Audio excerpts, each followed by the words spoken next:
Alright, today we're in the Kunstmuseum Basel in Switzerland, which houses one of the earliest works from the Analytical cubism period, the Portuguese by George Braque. Braque, along with Pablo Picasso, developed analytical cubism.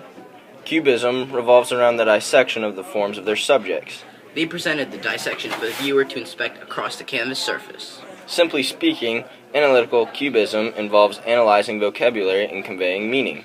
And this particular subject of this work was drawn from a memory of the artist, Braque. Years earlier, he had seen a musician in a bar in Marseille. He tried to portray the work by concentrating his attention on dissecting the form and placing it in a dynamic interaction with the space around it. And as you can see, he has also reduced color to monochrome of brown tones. In all this, we can clearly see that this work differs from previous paintings of the Fauves and German expressionists. He used subdued hues to focus on the viewer's attention on the form. In fact, the artist carried his analysis so far that the viewer must work to find the hidden clues to the subject matter.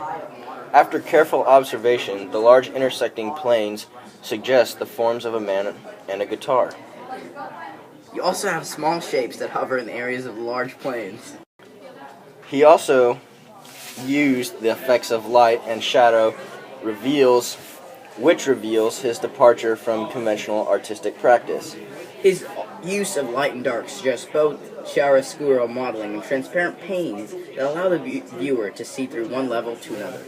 In other words, as a person observes a solid form emerging, it is only to be canceled out by another reading of a subject. If that's not enough to confuse you, there are a number of stencils and numbers adding to the complexity, which are located up in the top corner, right up there. This allows the artist to play with the viewer's mind as they look almost three-dimensional, flowing and pushing each other forward into the viewer's space.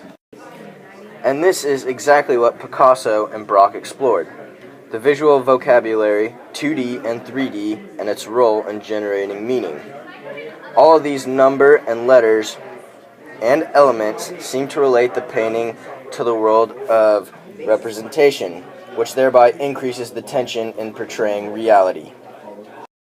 In conclusion, the shifting imagery makes it almost impossible to ascertain any possible or definitive reading of the image.